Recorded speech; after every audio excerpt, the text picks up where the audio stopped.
Magnyunyog ka ba? Gusto mo bang palaguin ang iyong negosyo? Sagot ka ng Masaganang Coco Buhayan School on the Air on Coconut Production and Processing. Matuto ng tamang kaalaman at mga paraan sa pagtatanim, pangangalaga, pag-ani at pag-develop ng iba't ibang produktong hango sa niyog. Lumahok sa libreng pagsasanay on air, handog sa inyo ng inyong radyo eskwela. Hatid ng Department of Agriculture at Agricultural Training Institute. Makinig na sa Masaganang Coco Buhayan School on the Air on Coconut Production and Processing. O huwag liliban ha, dapat laging present. Panahon na ng pagbabago, dahil sa ito ay kinakailangan. Tayo na magtulong-tulong na maunlarin ang mahalaga. Panahon na ng pagbabago, dahil sa ito ay kinakailangan. Tayo na magtulong-tulong na paunlarin ang mahal nating bayan.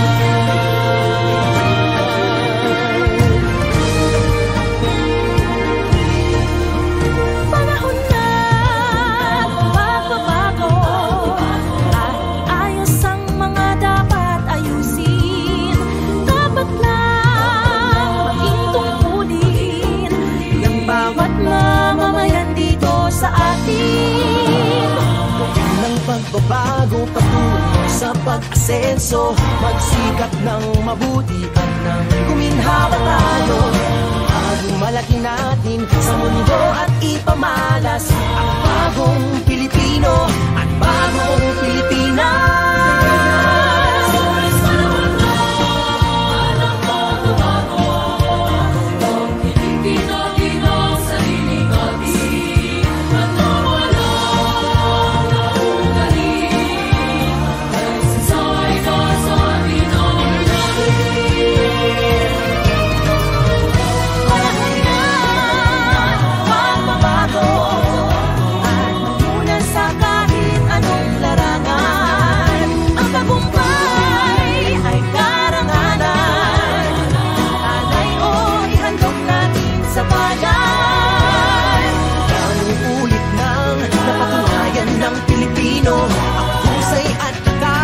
Kagandahan at talento ang makipagpaligsahan kahit anong oras.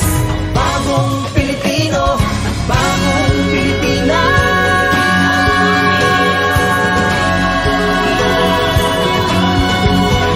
Panahon na pagbabago, tunay natin ay gawing maaliwalas. Marami ang magandang bukas, bunga ng bagong Pilipinas.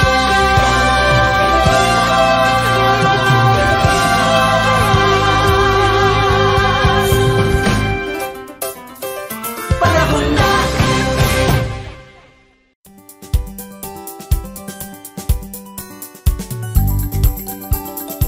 Magandang buhay, Magandang ani. Central Luzon, Buhay na buhay. Ito po ang Masaganang Kukubuhayan na Radyo Eskwela sa Pagniniyugan. Ito pa rin po ang ating pinakabagong programa ang gigising sa atin tuwing araw ng Martes at Biyernes tuwing ika-6 hanggang ika-7 ng umaga. Muli ako po ang inyong radio teacher Mariel. At ako naman po ang inyong radio teacher, Mehmet. At maaari po ninyong mapakinggan ang aming programa sa 92.1 FM RTV Baler, 100.7 FM Radio Kawadi ng Kasiguran, at 102.9 FM Radio Kaedup ng Dingalan. At maaari nyo rin pong mapanood ang aming programa sa aming official Facebook page na ATI Central Luzon. Ayan, katuwang pa rin po natin sa ating programa ang Department of Agriculture, Regional Field Office 3, Philippine Coconut Authority at syempre ang Provincial Government Unit of Aurora. At binabati rin po natin yung mga kasama natin at mga katuwang po dito sa ating programang ito. Unahin na po natin ang Center Director ng ATI Central Luzon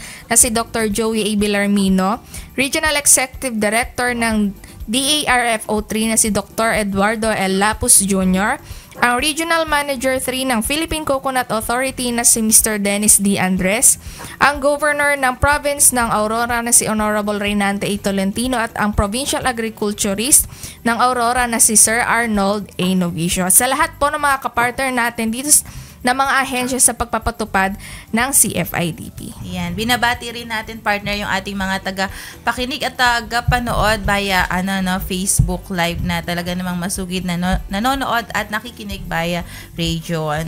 So magandang umaga po sa ating lahat. Hindi lang yun yung talagang kahit hindi lang dyan sa probinsya ng Aurora, dito sa buong Central Luzon at the same time yung iba't ibang mga participants o listeners natin around the Philippines.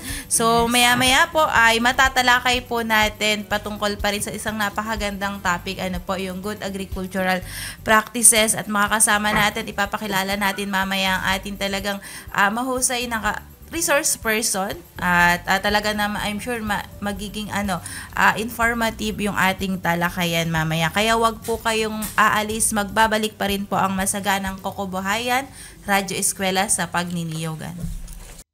Matuto ng tamang kaalaman at mga paraan sa pagtatanim, pangangalaga, pag-ani at pagdevelop ng iba't ibang mga produkto hango sa niyog. Makinig na at lumahok sa libreng pagsasanay on air. Handog sa inyo ng inyong Radyo Eskwela. Hatid ng Department of Agriculture at Agricultural Training Institute. O, wag liliban ha, dapat laging present. Ito ang Masaganang Kokobuhayan, School on the Air on Coconut Production and Processing. Nagbabalik po ang Masaganang Kokobuhayan Radyo Eskwela sa Pagniniyugan para po sa ating mga tagapakinig, listeners via radio at the same time yung mga nakikinig via Facebook Live sa ating pong Facebook page ATI Central Luzon. Ihanda nyo na po ang inyong mga lapis, ballpen, papel at sabay-sabay po tayong makinig, mag-aral at matuto. Alam ko pong magiging exciting or informative yung ating talakayan sapagkat napakaganda po ng ating topic. Ayan, at maaari nyo pong mapakinggan ang aming programa sa 92.1 FM RTV Baler, 100.7 FM Radyo Kawadi ng Kasiguran at 102.9 FM Radyo Kaedup ng Dingalan. At maaari nyo rin pong mapanood ang aming programa sa aming official Facebook page na ATI Central Luzon. Ayan, makakasama pa rin po muli natin ang ating pong Agriculturist 2 mula po sa DA RFO 3 na under Regulatory Division po. Walang iba kung hindi po si Sir Roel Robion upang ipagpatuloy pa rin po yung ating talakayan na nasimulan yung sobrang gandang topic which is the good agricultural practices for coconut. Hindi lang coconut din yung natatalakay kung hindi yung mga minimum standards, requirements sa iba't ibang crops na rin po. So again, good morning po Sir Roel. Yes, good morning sa inyong dalawa. Si Ma'am Maria sa Bumit. Ayan. Same time doon sa atin mga directors. So good morning. At lalo na po sa amin Regional Executive Director, si Doc Lapos at sa dalawa namin RTD, Doc Art at saka si Doc Irene John. At ang binabati ko rin ang aming makisig at wapong Division Chief na si Dr. Sandri Bakay. At the same time, ang ating focal person sa GAP, sa region ay si Ma'am Marilyn Pilari, no? So, good morning sa mga tagapakinig sa Department of Agriculture Region 3 sa kanyang vision, mission at saka core values which is the commitment, accountability, technology-driven, respect, excellence, and eco-friendly. So, ang regulatory ay siya ang may mandate pagdating po dito sa regional office ay siya yun po ang may mandate sa ating Good Agricultural Practices Certification, no? At nagpupugay po ko ng magandang umaga sa ating mga tagapakinig, lalo na po sa ating makikisig, politiking at hero na mga magsasaka sa region. Ayan, tunay nga po ng mga biyani po yung ating mga magsasaka, at talaga namang binabati natin kayo ng isang magandang umaga. Tayo nga po ay nasa episode 6 ng partner. Yes. I'm sure excited na yung ating mga participants and listeners na maintindihan pa rin po yung yung good agricultural practices, yung katuloy ng continuation ng ating pag-uusapan. Ayan. So, bago yan, mag-recap muna tayo ng kaunti, partner. Yes. Ayan. So, noong nakaraan nga sa ating mga Coco Friends ay napag-usapan natin yung tungkol dun sa pagpili ng lugar kung saan ito yung isang sineset na standard na ating PhilGAP kung yan ba ay kinonvert nyo into cultural land o yan talaga ay agricultural land na. So, andyan din yung site mapping na sinabi sa atin ni Sir. So, kung binanggit din dyan yung kung ano mga planting materials na gagamitin, ano yung mga dapat gawin, dapat yan ba ay meron tayong sariling lugar sa ating mga planting materials, sa ating mga farm equipment, and syempre dun sa ating farm establishment. Ayan, ano po. So, ang dami nating natutunan dun sa ating first part na talakayan, partner, and sir. So, ngayon naman, sir, dadako naman na po tayo sa farm maintenance, which is napaka-interesting din. Kasi i-discuss ni sir, ano yung mga dapat gawin para ma-maintain ng tama or ng maayos yung ating farm. Yes. Okay, so good morning guys. So nasa episode 6 na tayo, no? So we're discussing ngayon ang ating episode 6, which is yung farm maintenance, harvesting of service handling, storage of facilities, and environmental safety, no? So from farm maintenance, so measures should be taken in order to ensure the efficiency and productivity ng ating at safety ng ating mga sa farm, no? So, unang-una yan, tinitingnan po natin yung soil. Kung paano gagamitin ng soil, kung paano gamitin o i-conserve ang nandun sa ating mga farm, no? So, from coconut, actually, it is a wide range of soil texture ang dapat po na kailangan sa coconut. Like, for example, yung sandy to clay loam. So, yun ang sa coconut. Kaya usually, ang magagandang coconut na tinatanim po di ba, nasa gilid talaga, malapit po sila sa dagat, no? So, but the proper fertilized or well-drained soil will minimize deep under 75 cm or high water holding capacity ang kailangan na soil, no? It tolerates soil pH, no? Dapat siya ay nasa 5 to 8, no? But the optimum growth talaga when it comes to pH range sa coconut is nasa nasa 5.5 to 6 ang pinaka 6.5 ang pinaka-ideal, no? So the recommended soil conservation para ma-conserve natin ang soil ay siyempre yung paano natin piniprepare yung pagtataniman, di ba? Yung ating mga paano magbungkal, yung mga minimum tillage, kaya usually nagpe-preserve talaga yung pagtaniman ng mga coconut kasi under hilly sila. So wala siyang gaanong bungkal. So parang nagsisero tillage sila dito. So yung kaharian ng ating mga beneficial microorganisms so intact sa ilalim ng lupa. So ibig sabihin hindi sila sumumbulat. So they can fight those bad organism, no? Kasi hindi nabungkal. Kasi may kaharian, di ba? At the same time, yung soil dapat pag ito is slope, we practice contour planting. O may marami naman po tayong technology like salt technology. So yun ang proper para po it minimize o ma-prevent natin yung erosion, no? At the same time, para ma-conserve natin, so we practice crop rotation. So hindi lang po dapat po we will practice cover cropping, no? Green manuring, like for example, yung munggo.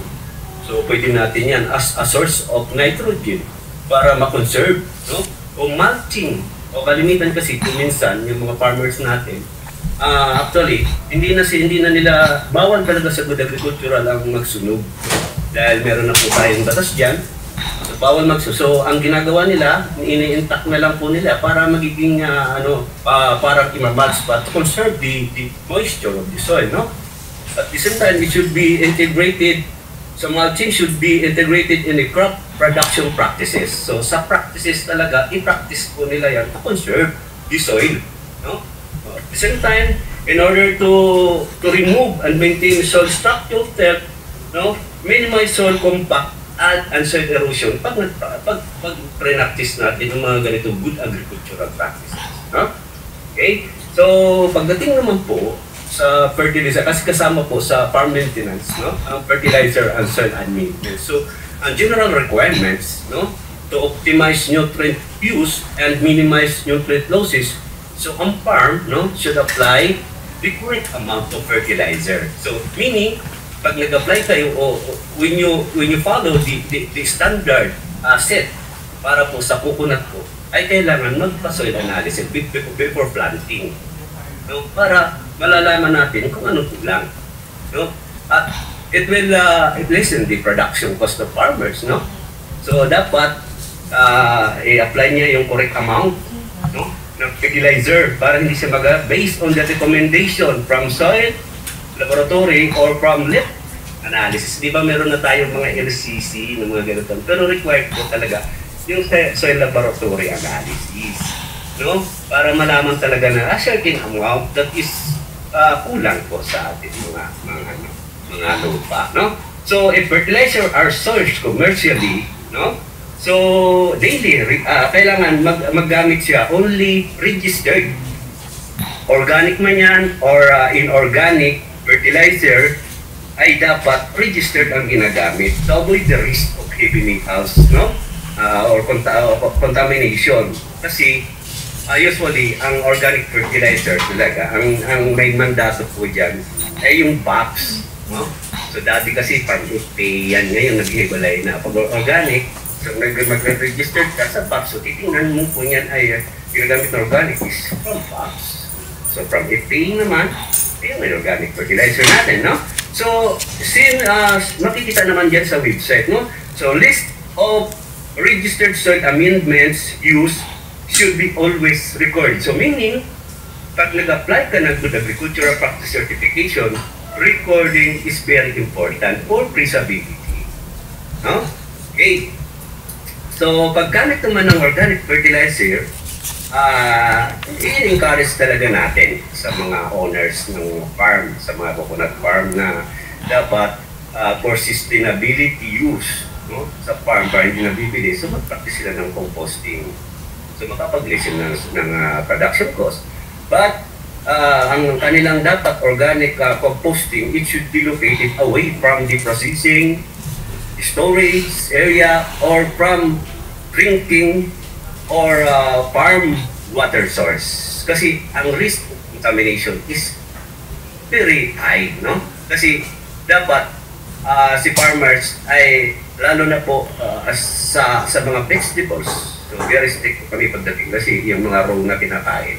So pagdating naman po sa hindi naman sa coconut, hindi naman ganun siya kasi mataas po siya. At hindi yung water, hindi direct contact doon sa kinakain po natin. So, kaya hindi ganun siya na.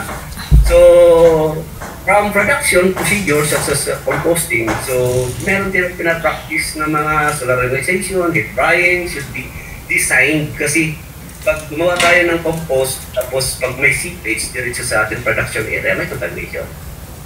No? So, ang Good Agricultural Practice Certification, para makapag-avail ka sa certification, iwasan mo lang po ang contamination, may food safety ang iyong produce. No?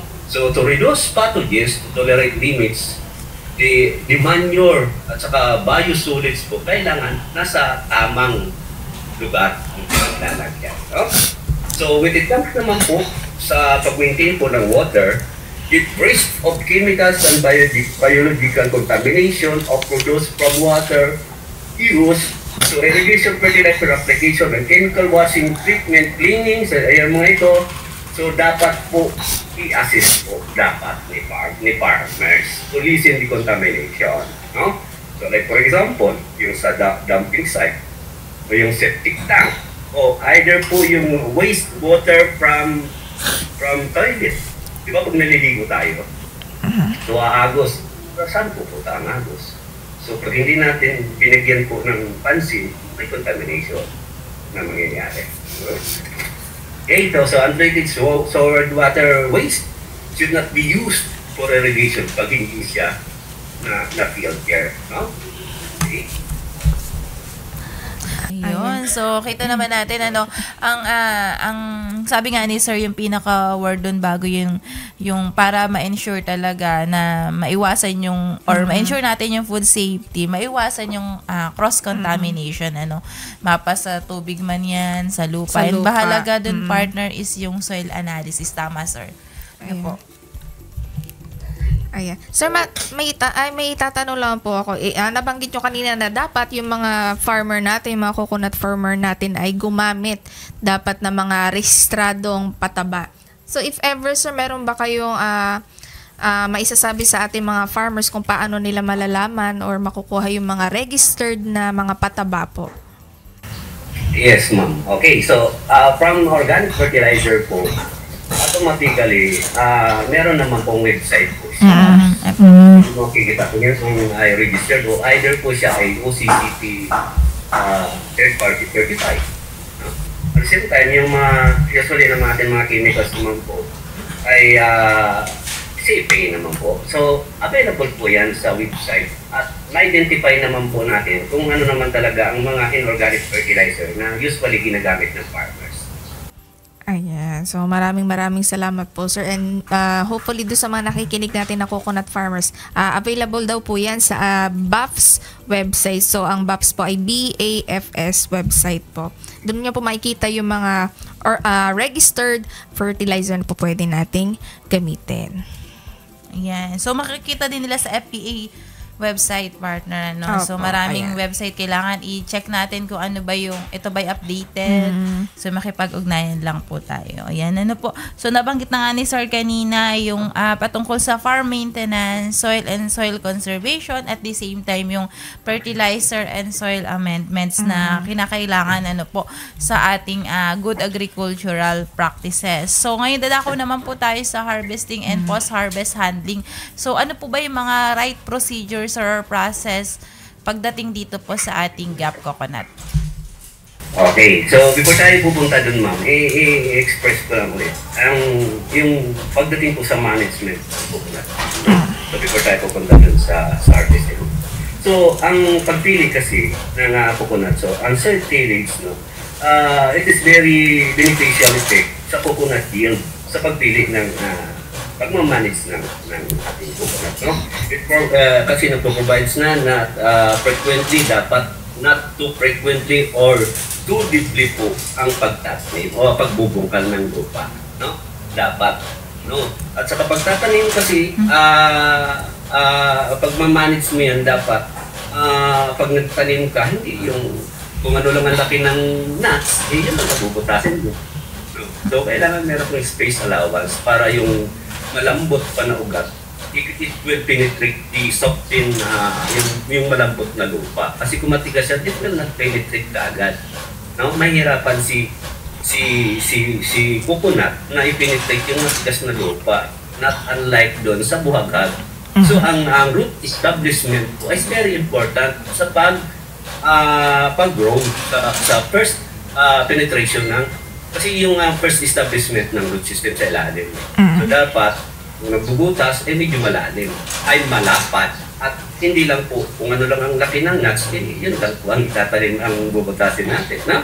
So at the same time po, dapat magtanim po tayo ay dapat nasa end or nasa onset po ng rainy season. It will also plow before onset or drier season to break the soil capillaries, So, kasi kung matigas, So, crop nutrition fertilizer naman, it's judicious application of fertilizer should be practiced ni farmers in different stages po ng growth ng ating coconut. Para dire-diretso, kasi pag maka-establish ka ng magandang tubo sa primero pa lang, nakapag-establish na, automatic po yan, augmentation na lang ng fertilizer.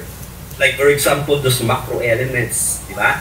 So macro elements usually yun po ang ginagamit, pero based on the soil analysis, Ay sabi ko pa. Kasi usually si farmers hindi na nagpa-soil analysis, so hindi po nila alam kung anong kulang ng nutrient. But usually the big amount that is used by the plants is those macro elements, the NPK, So the nitrogen, phosphorus, potassium. So elaborate ko lang ng gusto kasi si farmers basta lang sila nag-a-apply. So matagal pa naman siguro maras natin. So ang nitrogen, bakit gumagamit si farmer na nitrogen? Para po pag-birdin po yung tamang birding ng halaman, no? Para po makuha niya ang tamang lights ng sun, para po gagamitin as energy para lulutuin ng pagkain, no? At the same time, yung phosphorus po ay pang root system po yan. So, para po maraming root system, marami pong mag-uptake na nutrients from the soil. At the same time, yung potassium, no? So, yan po ang nagpapatinsum, nagpapatamis, nagpapajuicy. So, sa atin so dapat malaman po ni farmers po yan, yung mga basic lang na mga element kung rule from root and development ng plants, no? So, need high quantities of chloride. Bakit? So, bakit sabi? Potassium chloride, maraming ano yan eh, no? At the same time, yung sulfur, kasi siyang nagpapabigat, siya nag-a-add na para maraming oil na makukuha kung ikaw ay nagpupupras, no? Nagpapabigat, no? So, highly recommended po sa fertilizer, and yan ay sa different stages po ng crops. Kaya sa soil analysis, pag magpa-soil analysis ka sa laboratory, automatic po yan, may recommendation kung kailan mo i-apply, kung ilang kilograms. Kasi kung bawa, one sack ang gagamitin ng isang coconut po, hatiin mo yan, hindi mo i-apply ng biglaan. Kasi kung itong sa stages lang ito, 2 grams lang po ang kakainin ng isang coconut, 2 grams lang, in-applyan mo ng 10. So, excess po, mapupunta lang sa wala. At it will contaminate your soil. Either po magiging acid yung soil. So, dapat very tayo dyan. Before tayo mag-plant, so fertilizer, soil analysis must be done before, no? So, automatic din po, nakasama din po sa farm maintenance yung pest and diseases. So, kami sa good agricultural practices, ang nire-recommend talaga namin that farmers should practice IPM, no? Kasi IPM should be recommended to minimize use of chemicals. So, the holistic approach, ito yung approach na hindi ka gumagamit ng chemicals na mapokontrol mo ang pest through cultural, biological, physical, mechanical, and chemical, no? So, mag-practice ka ng crop rotation, use resistant varieties, di ba? Dapat. Kasi ang sa good agricultural practice, ang chemical application is last resort ng pag-control ng pest. Kaya nga, very important siya. So, the farmers must practice IPM kasi sa mga municipality, they are conducting trainings pagdating sa IPM. No? Okay? So, sa choice ng crop protection product, dapat ito ay registered to control the pest and diseases po. So, dapat ang gamitin ay approved ng EPA. So, dapat registered at ang gagamitin po na chemicals is only for coconut. Huwag tayong gumamit ng mga pesticide kung gagamit man tayo na pang mangga, igamitin mo sa pang coconut. So, hindi po pwede po yun, no? Kasi yung mga target organism o pest, hindi magkatulad, no? At, siyempre, babasahin mo yung mga label instructions. So, follow the instruction. Kasi, pag ang lason, ginamit mo ng sobra, it will cause resistance. Pag ginamit mo ng kulang, magkakaroon ng resistensya yung peste, kaya hindi mo na napapatay. No? So, dapat kung ilang ml per knapsack sprayer, you must be followed. Hindi yung takip ng lason, yun ang pagsusukatan. O, hindi natin alam kung ilang ml, no? Yun. So, application of crop protection product. So, dapat ang nag-apply ay well-trained. No? Katulad sa amin, before naman namin ipag-GAP certified, nag-undergo training siya ng GAP certification. So, tinatagal sa training lahat yung paggamit ng pesticide. No? Use appropriate PPEs. So, personal protective equipment, dapat gagamitin niya during application. So, IPM principles should employed to avoid development of pest resistance. Kasi hindi ka gumagamit ng pesticide gaano, no? So at the same time po, you must be aware with PHI wherein lahat na bote po ng lason ay nakalagay po ang pH site. So ano bang pH site? So yung post-harvest interval. So meaning, ito po ang post-harvest interval, ito po yung kung hanggang kailan ang last spraying ng pesticide. So lahat po na pesticide, meron pong post-harvest interval na nakalagay po sa batter. So halimbawa, mag-harvest po kayo ng July 30. So dapat, kung ang iyong pesticide na binili is 7 days pre-harvest interval, umatras lang po kayo ng 7 days. So from 23 to 30, walang spraying kasi nandun pa po yung pesticide pag kinain ni consumer. No, so kaya dapat aware si farmers yan. So application of chemicals should be managed to avoid the risk of neighboring properties. Halimbawa, yung katabi mo, ayun ang pinaka-risky pagdating sa GAP certification kasi ang katabi nag-spray, yung nag-apply ay hindi nag-spray. Pero meron namang mga paraan, no? Na para siya ay pumasa. So pagdating naman po sa certification, binibigay naman po namin sa mga ano yan, sa mga so ang requirement use for application of good condition before using itong mga equipment like for example sprayer dapat magamit niya ay yung pwedeng gamitin, hindi yung sira-sira, no? At the same time kinakalibrate po yan, no? At the same time equipment use after using through ay hinuhugasan to avoid damage to different crops kasi kung ginamit herbicide, gagamit po sa pesticide, lalo na pag glyphosate po yan o non-selective, mamamatay yung sprayan mo na yung crops, no? Same time, pag nag-replanting, no? Man, sige. Ayan. So, nakita naman natin na talaga namang napakahalaga na maintindihan nila kung ano ba yung tamang dami, kailan dapat i-apply itong mga fertilizer. Sabi nga ni Sir kanina, nabanggit niya yung resistancy, which is napakalaga partner, kasi nga sa Good Agricultural Practices, IPM talaga, Integrated Pest Management. So, pakatandaan nila yun, partner. Yes. Ano ibig sabihin nung nabanggit ni Sir kanina ni PHI? So, sa mga listeners po natin, sa ating mga Coco friends, so i-take note nyo po na ang ibig sabihin ng PHI ay ang post-harvest interval. Ayan. Mahalaga yung partner, kasi sa Good Agricultural Practices, food safety, tama sir, no, dapat ma-take note ito ng ating mga magsasaka na kailan yung last nila na yes, opo, kailan sila huli nag-spray, pre-harvest interval, kailan sila huling nag-spray, kasi alam naman natin yung health ng consumer pati at the same time ng ating producer. Yes, syempre kasi ito din ay ang coconut ay kino-consume natin, 'di ba? Ayan. So, mamaya po ay madadagdagan pa po yung mga tatalakayin sa atin ni Sir patungkol pa rin dito sa Good Agriculture Practices. So, wag po kayong aalis, magbabalik lamang po ang Masaganang Kokobuhayan, Radyo Eskwela sa Pagniniyugan. At yan ang Masaganang Kokobuhayan, School on the Air on Coconut Production and Processing, live sa inyong Radyo Eskwela. Ang programang ito ay handog sa inyo ng Department of Agriculture at Agricultural Training Institute. Masaganang Kokobuhayan. Nagbabalik po ang Masaganang Kokobuhayan na Radyo Eskwela sa Pagniniyugan at para sa pagpapatuloy ng ating talakayan. So ngayon naman na itatanong natin kay Sir yung tungkol dito sa ating harvesting and post-harvesting handling. So ano po ba yung mga hakbang dito Sir sa ating harvesting and post-harvesting handling? Okay, so nandito na tayo sa harvesting. Kasi sa harvesting, malapit na po yung pera po dito. Sa pag-harvest, no? So, nandito na tayo sa limang elements po na sinasabi ko sa GAP. So, ang primero natin, di ba, site history management, planting materials, pest and animal control, pesticide and fertilizer usage, at the same time, nandito na po tayo sa harvesting, no? So, yan ang mga elements. Kung baga, sa nagluluto ka ng pakbit, kung walang palaya, hindi siya masasabing pakbit, ano?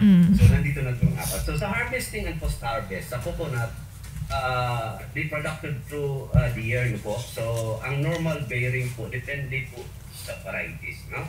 So, from 12 productive bands po ng farm, dun sa tool po ito ng mga variety. At the same time, 14 to 17 bands po ang harvest for dwarf naman na variety. So, sa harvesting, So dapat appropriate technique po should be employed kung gagawin to optimize the quality and produce from kung nagsasap ka o di ba yung nagano ng tuba tawag doon? Opo.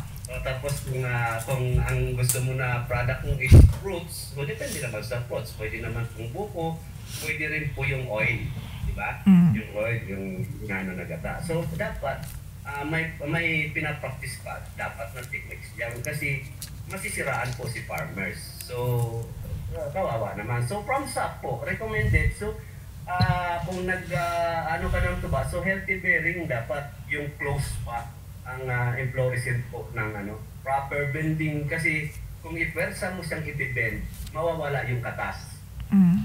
So, automatic po yan. So, nakatayo pa lang siya, unti-unti po yung pinibend pababa everyday.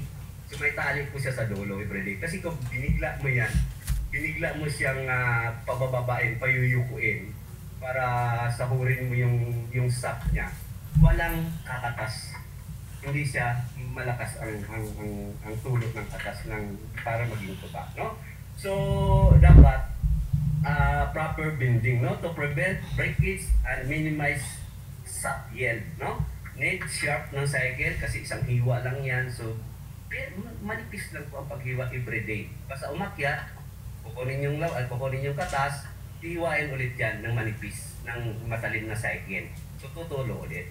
So ganun po siya. Pero pag pinersa mo nga yun po, walang tutulo yan. No? Kumbaga, yung mga ano niya, yung mga tube kasi ang pag dinisect mo yung halaman, so may tube yan, may phloem at saka xylem. So dinadaan ng water uptake, tapos down and uptake, may dinadaan po ng ating mga finished product po na gagamitin for growth and development. So magko-close siya, pag binigla mo, parang matutupi, mababalik yung pinaka-tube na yun, walang tutulo. No? Yung ibig sabihin man, no? So dapat yung appropriate technique po para mag-harvest ng sap. So need sharp na cycle, collection of sap is 2 to 4 times a day. So, depende po sa farmers po yan. Depending on the intended purpose ng farmers. And dapat, ang tools na ginagamit, always clean po. Di ba? Para maiwasan ang contamination. So, i-disinfect o hugasan o sabunan regularly pag ginamit. No? Okay. Sa fruits naman, no? So, appropriate, tinitingnan talaga natin yung appropriate maturity indices. Lalo na kung nagkukupras kayo, no? So dapat ang pag mag-harvest yan sa buko kasi sa buko, no? So pag hinarvest mo yan, depende nga sa purpose yung fruits, no? Pag buko, dapat kailangan 9 months siya pag buko. I-harvest mo siya. Tapos pag 10 months po, yung ginagawang bukayo. So dapat ang pag-harvest yan. So titingnan mo yung maturity indices. So depend upon doon sa intended purpose ni farmers, no? So from 9 to 11 months naman, yung makapuno, yung sinasabi nila. Tapos yung 11 to 12 months po, yung, di ba, yung ginagawa nating milk, oil, so desiccated coconut processing, o yung pang-seed purposes natin. So dapat na-harvest siya na into maturity yung disease, no? Kasi pag hinarvest mo yan, maaaring hindi tutubo, maaaring kunti ang katas, maaaring mabilis ma-deteriorate yung laman ng coconut, no? Okay. So, sa harvest interval, so 45 to 60 days for copra, every 30 days po yan, no? At the same time po, yung coconut oil and desiccated coconut processing, yung young coconut naman or buko, harvesting using rope, kasi pag binagsak mo yan, masisira, mababasag. So, ang quality ng yung produce, at saka marami kang sira, no? So may mga always yung technique sa pag-harvest po. At para maiwasan po yung pagka-damage, no? At ang harvest dapat pag buko, tinilalagay po yan sa shaded area. So shaded area dapat. So doon naman sa nuts, so store away from direct sunlight and kailangan hindi siya nasa soil contact. Kaya pag mag-harvest, dapat may lagayan, tamang lagayan, may sapin, hindi po yung nakagulong lang po sa lupa. So, kasi ang lupa is one of the source of contamination. So, na-contaminate po yung produce, no? So sa post-harvest, so kailangan pag nag-post-harvest handling kayo, always inspection lang po, no? Should be done before transporting. Kasi baka mamaya pag transport mo may sira. So maapektuhan po yung mga kasama niya, no? Kasi mabilis lang po ang transfer po ng mga pathogens, no? Okay. So sa pag-transport sa SAP, use clean materials lang po to prevent contamination. Sa fruits naman, handle with care during loading at saka unloading po to prevent from cracking or mechanical injuries that affects the quality of the coconut, no? So yun dapat ang kalimitan po para mabilis po tanda ng ating mga tagapakinig po. Sa harvesting po, gumamit tayo ng tamang lagayan, tamang technique, at tama po ang edad ng hinarvest para po ang quality ng ating produce, kung ano man for intended purpose yung buko na bakit mong hinarvest, ay pupunta po sa good quality ang iyong produce. So, ayun na yung ating mga tagapakinig. Kita naman natin na talagang magkakaiba pala yung partner na pagdating sa harvesting. Nabanggit nga ni Sir, kailangan may tatlo. At least itong tatlo na to maintindihan, matandaan nila. Dapat may tamang lagayan, tamang technique. At the same time, yung maturity days na rin, yung maturity indices, kasi magkakaiba po yan. Yung may bukayo, kung anong purpose. Ganun. Hindi natin pwedeng sabihin na sa iba, dapat ganito, ito lang specific. So, yun. And dapat tandaan din ng mga farmers natin, sabi nga ni Sir, na handle with care, lalo na sa pagta-transport. At syempre, sabi nga ni Sir, kailangan i-inspect muna bago i-transport ba mamaya kasi meron itong crack. So, sabi nga ni Sir, handle with cracking to prevent the cracking ng ating coconut. Handle with care. Handle with care. Ayan. So, yun po. So, pagdating naman, Sir, sa storage facilities, so ano po ba ang ating pamantayan? Ano ang kailangan? Yes. Actually, sa good agricultural practices, in any kinds of crops that are intended for human consumption, required po talaga ni farmers to have their facilities, storage facilities, no? So, kung nag-i-store sila. Pero kung hindi naman automatic po nandiyan si buyer, so wala siyang storage na ipapakita sa amin. No? So, agricultural inputs, so isa sa storage po na nire-required yung paglagay ng mga inputs. No? Sa farm implements, bawa, kung may ginagamit kayong mga trucks, so kailangan matano yan. Meron liliman. Kasi pag ulan ng ulan, kayo din ang masisiraan. No? On harvesting tools, so kailangan din po yan. It should be separated po yung ating mga tools, no, from harvest doon sa ating mga chemicals, fertilizer, tools na storage. So may corresponding area. So sa agricultural practices, pag simple farmers ka lang, yung hiningi namin na storage po dyan, yung kaabot kaya ng farmers.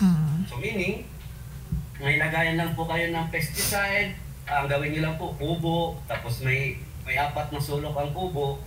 Ngayon, yung isang sulok po, para sa pesticide, hiwalay lang po ang liquid sa powder. Ang powder nasa taas, ang liquid nasa baba. Tapos ang pinakababa, nandun po yung ginagamit nating sprayer. Dapat yung patungan nun, meron siyang paleta. Tapos ang sa side po nun, may sako lang po kayo na isa na ilalagay po dun sa side na yon para po ito po ang paglagayan ng ating mga empty bottles, empty sachet na ginagamit ng mga chemicals. So doon po natin isushoot noon. Hindi natin ilalagay sa labas yung sako na yan kasi very risky pagdating sa mga bata. Yan, no? So before natin ilagay ang mga empty bottles, empty sachet sa sako na yan, it must be rinsed 3 times. So ang pinaghugasan po natin, ilagay natin sa sprayer, no? At yung empty bottles, kung layo ang pinaglagyan nyo, ang deposito po yan sa sako na yan mismo.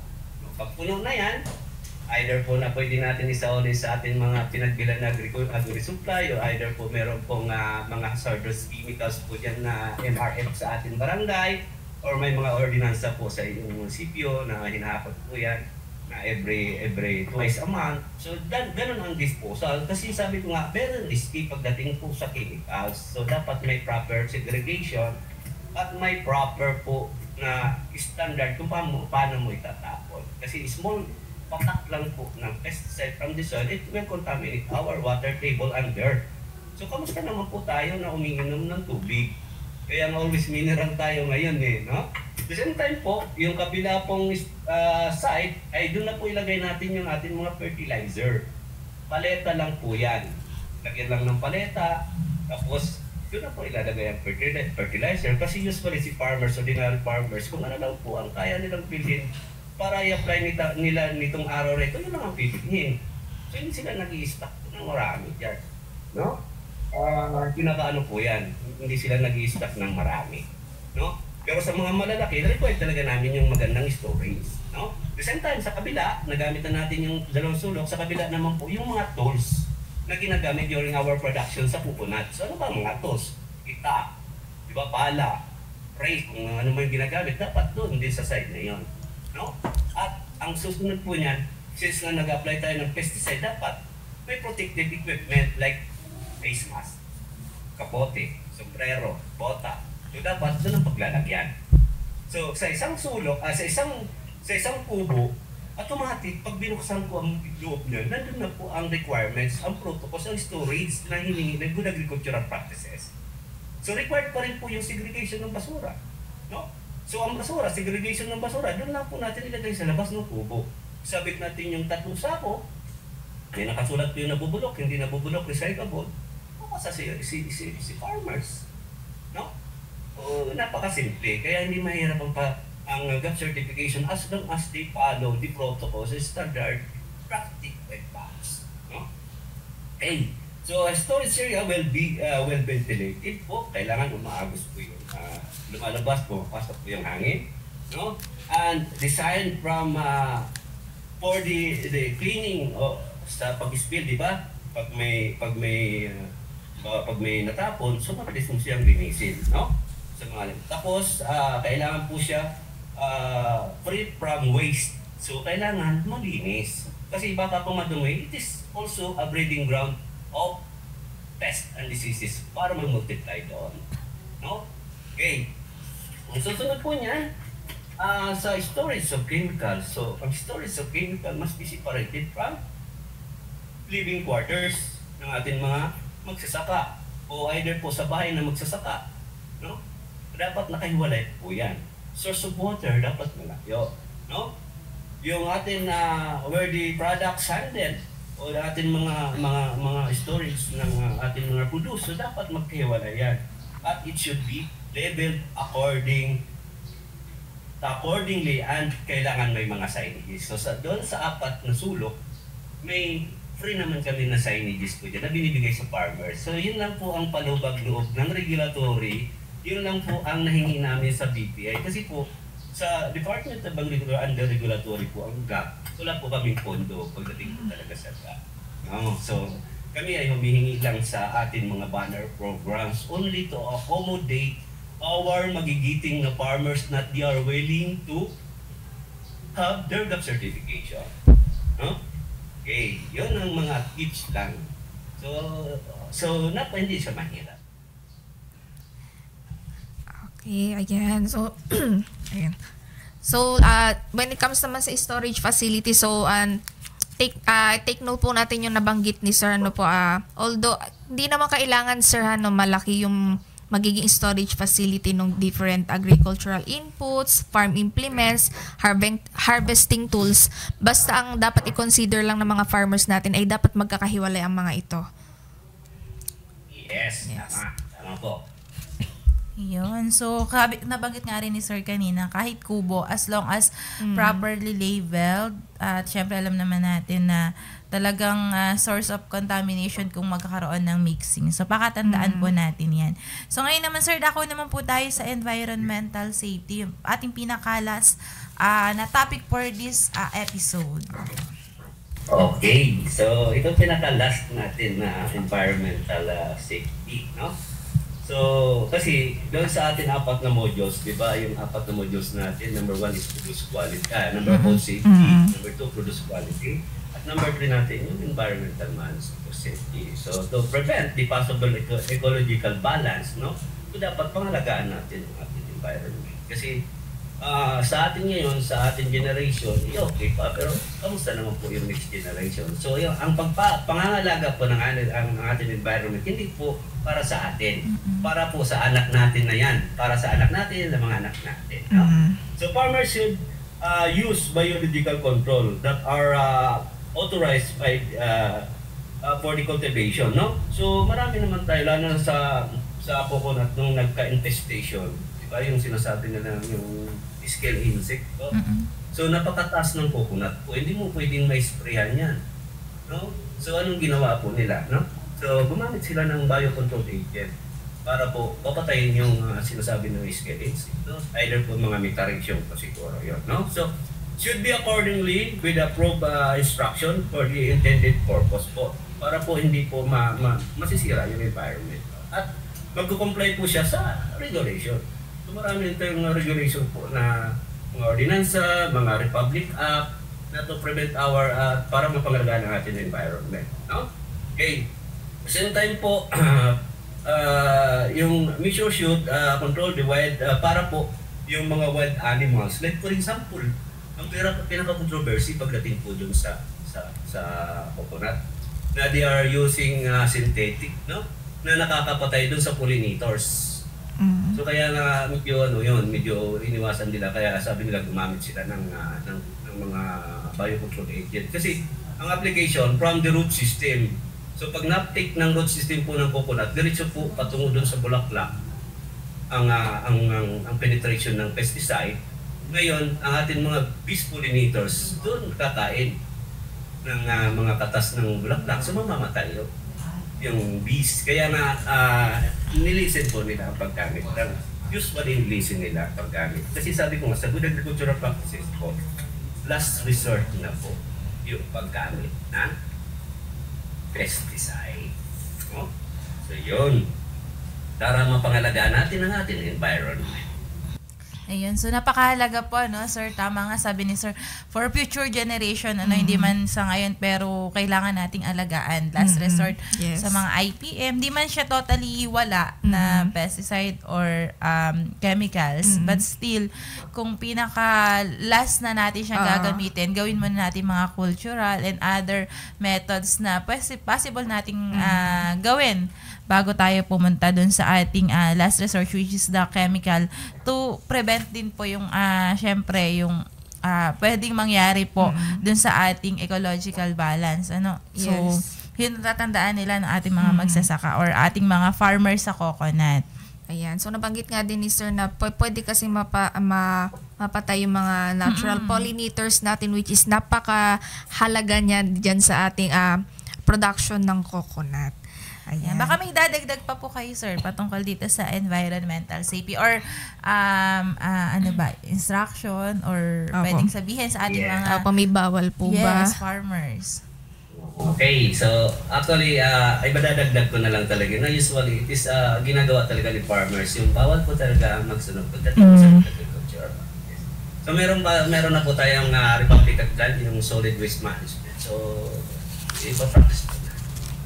Kasi pag nagsusunod tayo, halos pinapainit naman, may climate change, kaya nga ngayon, ano nang ulan ngayon, August na, mag-August na, doon palang umulan. Kung walang bagyo, walang ulan. So dahil po sa ating change ng climate, dahil lang po sa kagawan po natin ng mga tao. So that's why nabuhay po si Good Agricultural Practices Certification, kasi nga po, one of the concern ng ating gobyerno ay yung ating pagkain. Pangalawa, yung ating environment. At the same time, yung kalusugan ng farmers at paano makapag-produce ng magandang kalidad na produkto na kinakain na ating mga consumer natin. Yes, tama po. Hindi lang po ito concern about dito sa coconut production, but concern din ito sa ating climate change, ano po. Ayan, so maraming salamat po, Sir Ruel, sa pagbibigay ng inyong kaalaman or pag-share ng inyong kaalaman patungkol nga po dito sa good agricultural practices na actually second part na, no, sa talagang kitang-kita naman natin na Very informative yung ating discussion ngayong umaga, at I'm sure na i-take note po ng ating mga listeners and viewers dyan sa probinsya ng Aurora, at din lang sa probinsya ng Aurora, no, sa lahat po ng mga nakikinig na mga magniniyog, po. So again, maraming salamat po, Sir Ruel. Ayan, so maraming salamat po ulit, sir. Ayan, so hindi lang po dito natatapos, so meron pa po tayong susunod na pag-uusapan tungkol dito pa rin sa GAP on Coconut sa susunod nating episode. So hinihimay-himay natin yung tungkol dito sa GAP on Coconut para nang sa ganun mas maintindihan ng mga farmers natin kung ano ba yung mga dapat gawin, kung especially sila ba ay magpapacertify sa ating field GAP, po. Ayan. So maraming salamat po, sir. At sa ating mga Coco Friends po, wag po kayong aalis dahil magbabalik pa po ang Masaganang Kukubuhayan, Radyo Eskwela sa Pagniniyugan. Magnyunyog ka ba? Gusto mo bang palaguin ang iyong negosyo? Sagot ka ng Masaganang Kukubuhayan School on the Air on Coconut Production and Processing. Matuto ng tamang kaalaman at mga paraan sa pagtatanim, pangangalaga, pag-ani at pag-develop ng iba't ibang produktong hango sa niyog. Lumahok sa libreng pagsasanay on air. Handog sa inyo ng Radyo Eskwela, hatid ng Department of Agriculture at Agricultural Training Institute. Makinig na sa Masaganang Kukubuhayan School on the Air on Coconut Production and Processing. O, wag liliban ha, dapat laging present. Masaganang Kukubuhayan. Nagbabalik po ang Masaganang Kukubuhayan na Radyo Eskwela sa Pagniniyugan, at para mas maging engaging ang ating kada episode ay nag-iiwan po kami ng mga tanong na patungkol sa topic na tinalakay natin sa episode na ito. Dito natin malalaman kung sino ba yung mga Coco Friends natin na nagte-take note sa atin kada episode. At para sa katanungan natin noong nakaraang episode, so ito din ay tinalakay din ni Sir about pa rin sa GAP on Coconut. So ano ba ang ibig sabihin ng PNS? So ano nga ba ang ibig sabihin ng PNS? So ang sagot po ay ang Philippine National Standards. So, ayan. So, congratulations po sa mga nakakuha ng tamang sagot. At para naman dun sa iba na hindi nanalo, ay magkakaroon pa rin kayo ng chance na manalo ng ating pong prize, which is 100 pesos worth of load. So, bonus lamang po ito. So, sagot-sagot lang po tayo. So, para po syempre sa ating mga tagapakinig, ngayon naman pong episode 6 natin, dito pa rin po sa ating programa, again, pwede po kayong manalo ng bonus 100 pesos worth. Sasagot lang po kayo at the same time, natuto pa po kayo. So, random po yung ating kukunin sa mga mananalo base po sa sumasagot gamit ang ating text message. Para po sa ating text question, ngayong episode or episode 6, ano ang ibig sabihin ng PHI? Ulitin ko po, para sa tanong ngayong episode 6, ano ang ibig sabihin ng PHI? Ito po ay binanggit kanina ni Sir Roel. Para po isend ng inyong sagot, i-text lamang po ang inyong buong pangalan, space edad, space address, space at inyong kasagutan. I-send po ito sa numerong 0992-991-8235. Ayan. So, para sa ating katanungan, ulitin po natin, ano ang ibig sabihin ng PHI? Ayan. So, ano po ibig sabihin ng PHI? So, maraming salamat po sa ating mga tagapakinig. Isang oras na hitik na impormasyon ang ating pinagsaluhan ngayon sa ating ika-6 na episode. Hanggang sa susunod na episode, magsama-sama po tayong muli tuwing Martes sa oras ng alas 6 hanggang alas 7 ng umaga. Martes hanggang Biyernes, tuwing ika-6 hanggang ika-7 ng umaga, dito po sa 92.1 FM RTB Baler, 100.7 FM Radyo Kawadi ng Kasiguran, at 102.9 FM Radyo Kaidup naman po si Dingalan. Muli, ako po ang inyong radio teacher, Mariel. At ako naman po ang inyong radio teacher, Mehmet. At ito po ang Masaganang Kukubuhayan, Radyo Eskwela sa Pagniniyugan. Magandang buhay, magandang ani, Central Luzon, buhay na buhay.